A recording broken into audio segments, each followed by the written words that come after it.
Hey there, it's Cassie. Welcome back to my YouTube channel. Today I have part 2 of a 2-part series that I call Let's Make 8. And this one features the Simon Says Stamp September 2018 card kit called Sea Treasure. Now these products are sold out, but Simon Says Stamp always does a pretty good job of trying to keep all the products in the kit in stock in the store. So I will try and list those down below. So let's go ahead and get started making card number 5 in this series. Card number 5 is actually going to be a pretty simple card. I am going to start off by scoring some Neenah cardstock. I have that measured at 4 1/4 by 11 inches, and I'm scoring that at 5 1/2 inches to make that a top folding A2 sized card. And I'm using my Score Buddy for that. And then I'm going to trim down a little tiny piece of that glitter paper, and then I'm just using some leftover paper that I already had from a previous cut of that tonic paper. And then I'm going to start doing some stamping. Off screen, I did use my circle nestabilities, and I cut out a circle with my Big Shot. And then I'm stamping the clam and the pearl onto some Express It cardstock, and then I'm going to color that in a little bit once that's dried some more. For my sentiment, I'm going to use the embossing ink. I'm stamping my sentiment a little off center because I do plan to trim that circle down a little bit. And then I'm going to use the embossing powder that I talked about in the first video about how much I love it. I use that again for my sentiment, and then I'll just heat set that off screen. And I'm going to trim down my sentiment. I told you I wanted to, sorry about my head, trim that down because I'm going to have that circle coming off of the paper. So on my card base, I am going to attach the tonic specialty paper, and I'm using some tacky glue, and I'm also going to put down the glitter paper as well. Just kind of staggering that a little bit and making sure it's good and straight. That's why I used liquid glue, so I could manipulate that a little bit. And then I will trim those down, and then I will take my circle and I will use that same tacky glue to adhere that. Not a lot, because you know it can warp the paper. I'm using it very sparingly all over the back.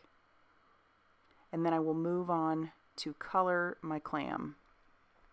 And I did that off screen because it was super simple coloring, but I will have the colors that I used listed down below.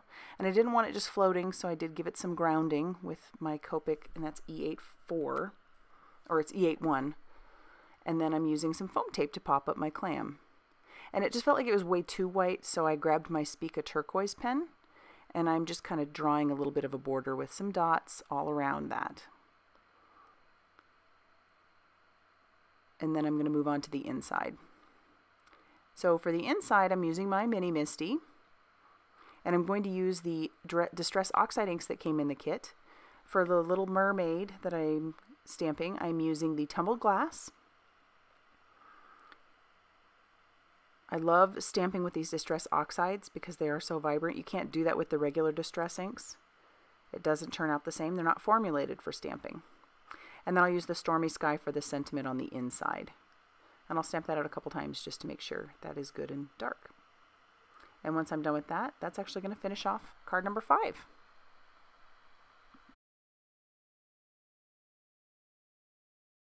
Card number 6 is going to be all about building a scene.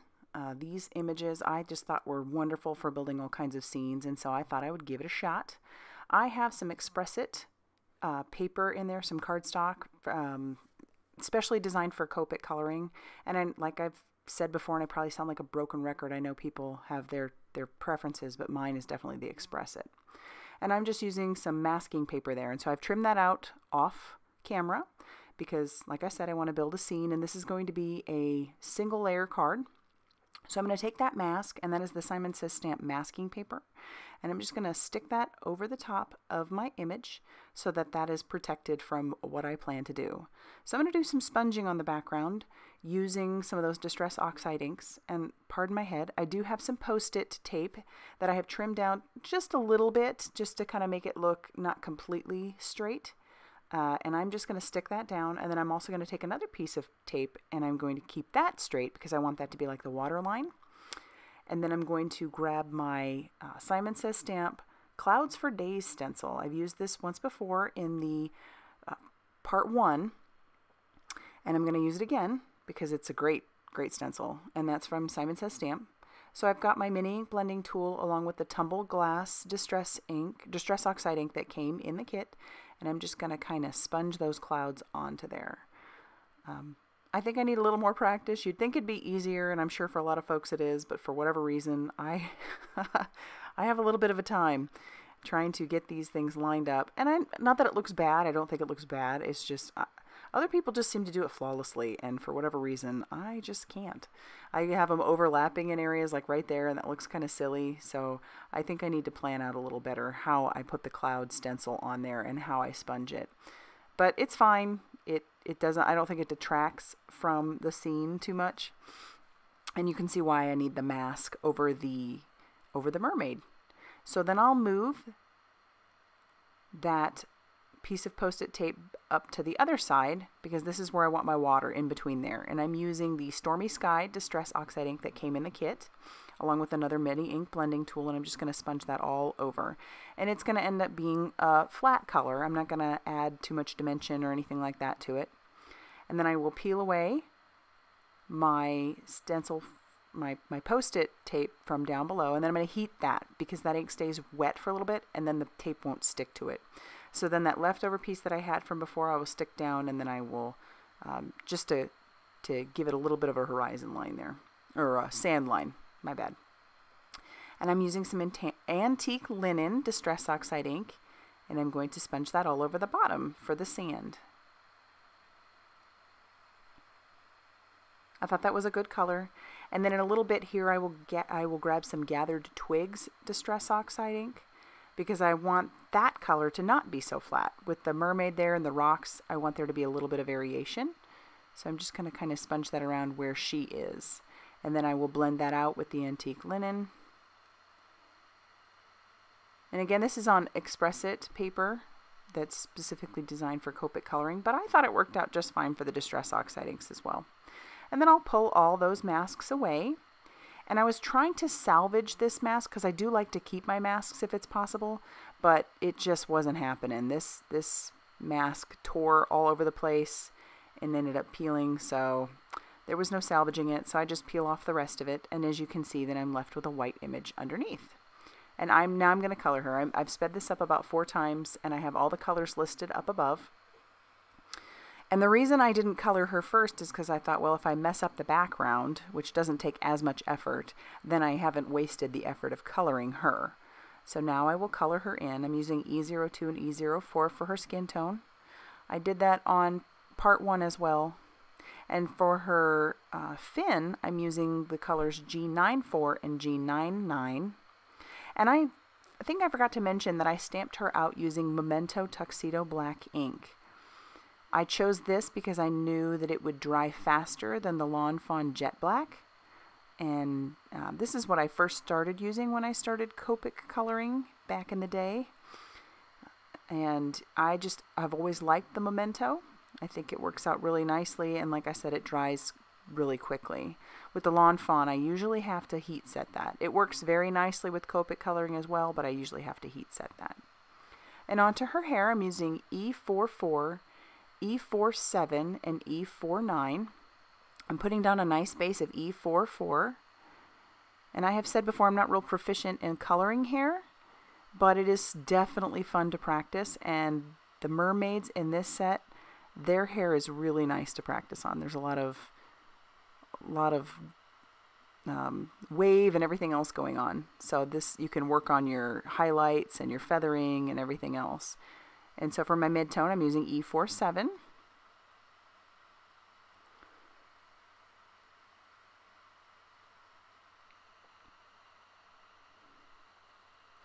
And as you can tell, or if you watched part 1, you'll notice that I used 2 other different color combinations for hair for the mermaids before. I used some blacks, and I also used some like blonde, and then I figured I would do this one as a brunette.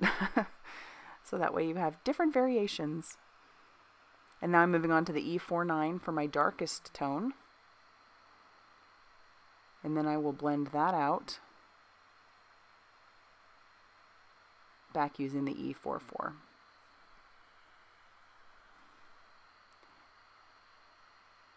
Little spots that I missed. And then for her seashells, I'm going to use V06 and V09. And then for the rocks, I'm going to use C3, C5, and C7.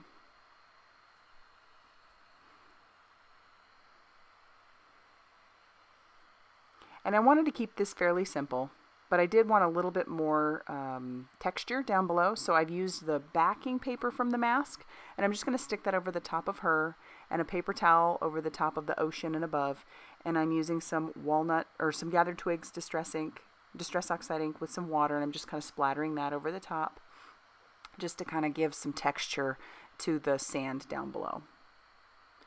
And then I will stamp the sentiment using that same Memento Tuxedo black ink. And I'm going to take that and I'm going to use my Tombow tape runner, and I will adhere that to a card base that is some Neenah cardstock, and that will end up finishing off card number 6. Like I said, I wanted this to be simple, make it the scene be your focus.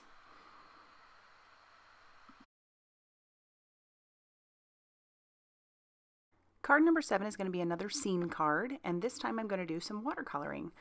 So I've got a piece of Strathmore 140-pound cardstock, and it's watercolor paper, and I'm going to do some ink smushing. So I have the Stormy Sky and Tumbled Glass onto a craft mat, and I'm just going to water that down and squish it onto some of that cardstock. Now, if you notice, I do have a Post-it tape in between, and that's because I don't want it to get on the one side. And if you don't get your inks too wet and well, yeah, just too wet, you aren't going to have an issue with it going underneath of that Post-it. So now I'm just taking my blending tool and I'm going to blend that in a little bit because there's too much white space. I mean, it is nice to have some white space, but I didn't want that much. So I'm just blending that ink around, and because I'm trying to go for an underwater scene here. So now I've removed the Post-it tape. I'm spritzing a little bit of water on top of that, and I'm going to let that sit for 30 seconds. But as you'll notice, it really doesn't make much of a difference. So I wipe that up, and you really can't tell. So I will heat set that, and now I have closed the card. So that is the front of the card, and you'll see what I mean when we get to the end of the card. But that is the front of the card. What I did with the ink smushing was the inside of the card. So I am going to start stamping my images and making masks along the way, because I want this to be basically a one-layer card as well. I will add some embellishments to it later, but it is going to be a one-layer card. And I'm going to just kind of start positioning some of those images from the underwater scene, or from the stamp set for the underwater scene. And I'm just using like the little coral and the little seaweed and the anemones and other things around it. And then I will stamp those out. And then once again, and I'm using Versamark ink, or VersaFine Onyx Black ink, because this is good with watercolor. So I've got that masking paper from Simon Says Stamp, and I'm masking those out as well. I have fussy cut what I've needed. I didn't do all around because I figured I didn't necessarily need it. So I'm just using the parts that I do need, and then I'll position my last little bits, and these are the ones that will be in the far background. And then I will once again stamp those out using that VersaFine Onyx Black ink. And then I will remove the masks, and I'm going to use my Magello Mission Gold watercolors and a water brush. I haven't used a water brush on camera before, but I'm going to use a couple different water brushes. And I'm starting with the sand, and I'm just kind of letting gravity work with me on this, kind of pull that color down a little bit. And it adds some variation in the color as well. And then I'm grabbing this other water brush. The first one I used was a Pentel. This one, I actually don't know what the brand is. I got this on super clearance from Simon Says Stamp a while back, and I'm just now getting a chance to finally use it. It's got a fine tip, which works well for these images, and so I really like that. I'm sure I will use it again in the future. The nice thing about water brushes is, you know, it holds water, so it's good for travel and on the go. And I'm just going to continue coloring, trying to, you know, work from one side to the other, because with watercolor, if you work too closely to one image next to the other, it will bleed into the other image. And I do have a little bit of that go on with these two particular images, which is fine. I don't really care because they're so small. that I'm not really that concerned about details. I just am trying to build that scene. But you kind of want to wait for things to dry around them before you move on to, one of them. And that's why I'm wiping some of that away, because some of the coral went into that anemone. And so it made it more of a red, which is fine because I'm working with the reds and purples, and that's in that area. And now onto the treasure chest. I'm trying to work around the areas that I want to be gold and leave those open so that I can paint those a goldish color. And I'm deciding on which color I'd like. Sort of letting that dry just a little bit. And then I'll go in with that and color the rest of it. Like I said, I'm not too worried about too much detail. And then I have a little bit of pearl powder on the side, and then I'm coloring the gold coins with that. Stamping my sentiment with the VersaFine Onyx Black ink, and I had fussy cut off screen around those images, and now you see what I meant by inside outside. So when you close that card, you'll still see the ocean in the background, but you can write your sentiment underneath at the very bottom and still have a scene going on there. And I'll use those treasure chest sequins from the kit just to add a little bit to the scene. And then I'll close it up and I'll put a few on the inside up at the top as well for cohesion. And once those are all put down, that's going to finish off card number 7.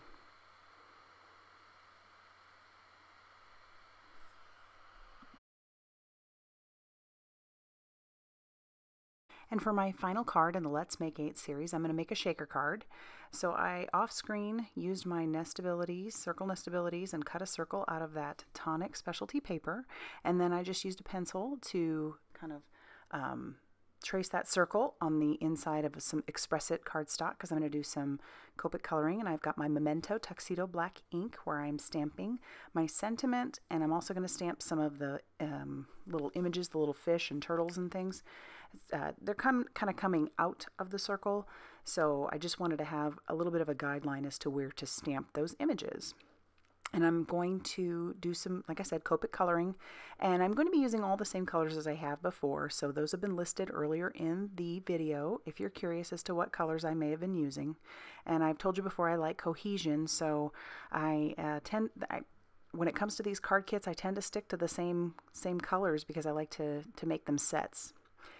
And I want to apologize right up front here. When I was making this shaker card, I lost a lot of footage for some reason. I don't know where it went. I just was looking for it and can't seem to find it. But it's mostly all of the part where you actually assemble the shaker. So you don't see any of the foam tape going on, which I do double up. And you don't see me putting in the sequins, which I use those treasure chest sequins from the kit. So I do apologize for that, but, it's nothing groundbreaking, things you haven't seen before. So I'll just continue on with the coloring. I have to say I have thoroughly enjoyed using this kit.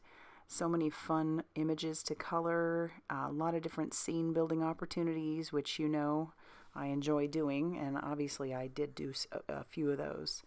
So we're going to be getting to the end here of this card because, like I said, I lost some video.